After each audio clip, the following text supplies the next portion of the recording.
Mmm.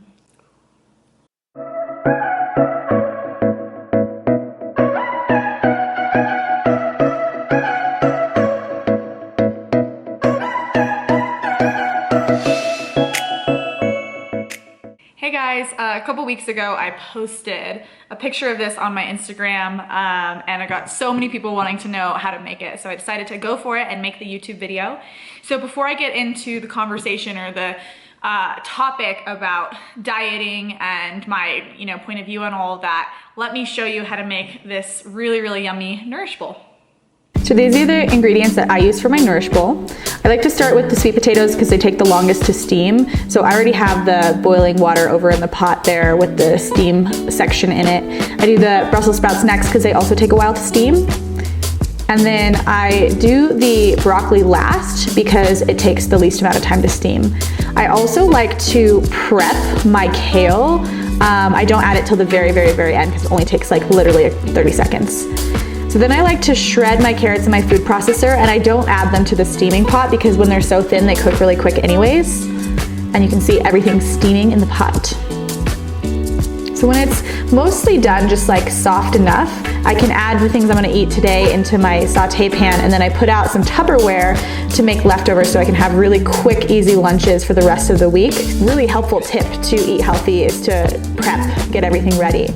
So all I have to do for the stuff in the pan is add a little bit. I like to add ghee. You could add coconut oil or whatever you want, or no oil. And then I like to do pasture-raised eggs, and I like to fry them because then the yolk is still runny. I add minced garlic, again, totally optional. I love the flavor, coconut aminos. And then that way it has just like a really yummy, like fried rice type flavor. And let everything cook until it's actually fully finished. And then I put rice on the bottom, at least for the first serving, and then I put everything in on top in the bowl. I add the fried egg on top. Personally, I'm a huge fan of avocados, so I'll slice up an avocado, put it in there. It tastes really, really good with this. And then lastly, I put a little bit of flax on top, mostly because it looks good, but I also like to have the extra fiber. So this is the end result of the Nourish Bowl. So, so, so yummy. And then the finishing touches on the leftovers, I like to just put the rice in it so it's all ready to go, and all you have to do is flip it over into the pan and serve it up. All right, so this is obviously like my new obsession. I don't know if you guys are anything like me, but I'm totally one of those people who like gets a certain recipe that she loves and like literally eats it every single day until I'm so sick of it that I can like not eat it again for months. So if you try it out, definitely shoot me a comment down below. Let me know how you like it. Or if you have any other little like Nourish Bowl recipes that you love, I would love to hear those recipes because I'm always looking for new things for when I get sick of the things that I have every single day. So also shoot that down below in the comments so I can check it out. So I'm really, this topic of dieting and health, healthy living, I'm really passionate about this topic. I kind of have strong feelings about it, but it comes a lot from my background. So a lot of you might not know this, but when I was in college, I had a really unhealthy relationship with food, and it started with something seemingly like innocent. A friend of mine and I were doing like a 60-day Bikram challenge. Bikram's a style of yoga that's like super, super hot. It's like 90 minutes. And we were like, well, let's like go vegan for the whole time and totally do this like cleanse, right? This reset. So we're gonna be sweating super hard every day.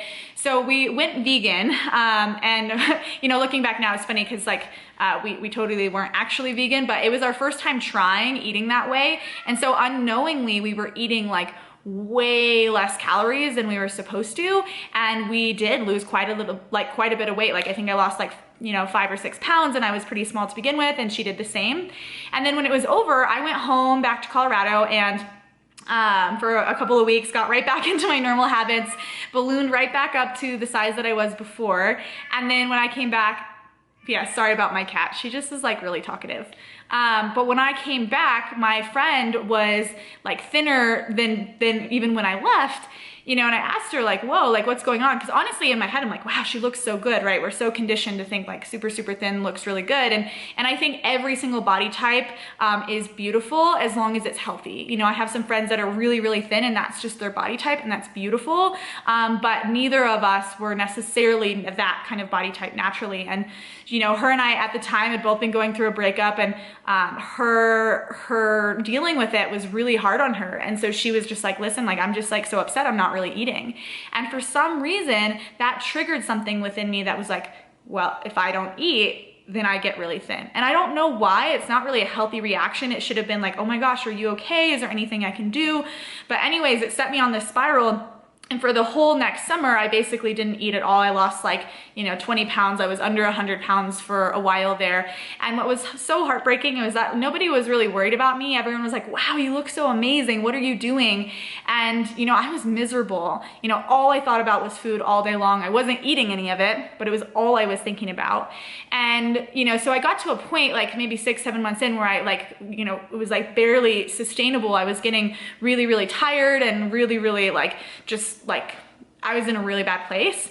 So I tried really hard to take my health back and to go back into a healthy pattern. But because my metabolism was so messed up, even when I would eat like 1,200 calories, I would gain weight, which is not enough food. Like I probably eat like almost 3,000 calories a day now. And so what would happen would be I'd eat enough calories for like a week and a half, but then I'd gain like 5 or 10 pounds and be like so freaked out that I would starve myself again for another week. So I just yo-yoed really hard for like 2 years. And it wasn't until maybe 6 years ago, 5 or 6 years ago, that I committed, really truly committed to taking my health back. And that meant gaining a lot of weight. I gained like 40 pounds while my body recovered. And then over the last, you know, the 4 years after that, slowly but surely my body regained a strong metabolism and returned to a natural weight. And I can really firmly say now that I'm in a healthier, I have truly a healthy relationship with food again. But it took a really long time, and it took getting rid of a lot of rules. So in that middle period, I was a very, very strict vegan, like the whole high carb, low fat vegan kind of thing. And listen, like if that works for you, amazing. But what I found for me was all of these rules were just other ways for this disordered eating pattern to play itself out.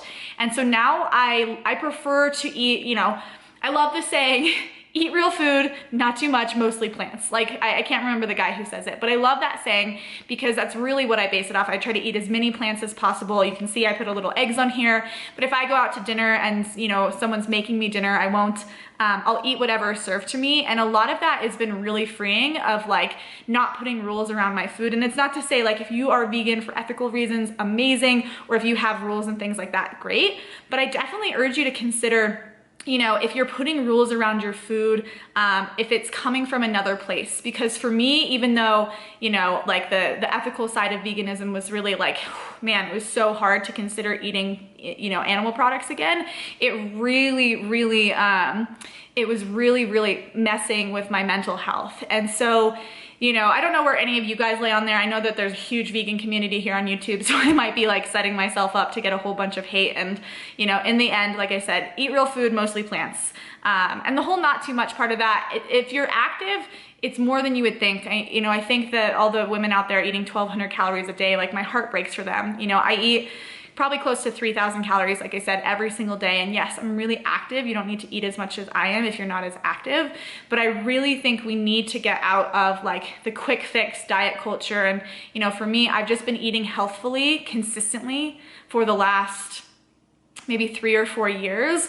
And finally, my body is in a place that I really, truly, you know, I love it.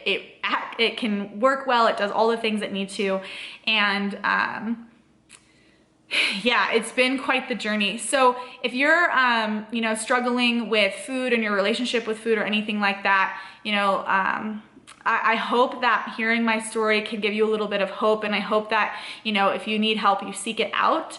And for those of you guys who are going through any sort of the dilemmas, I hope that, you know, just by sharing this story and sharing this piece of myself, that it might encourage you on your path. So have such an amazing day, guys. I hope you enjoy the Nourish Bowl, and I will talk to you all next week.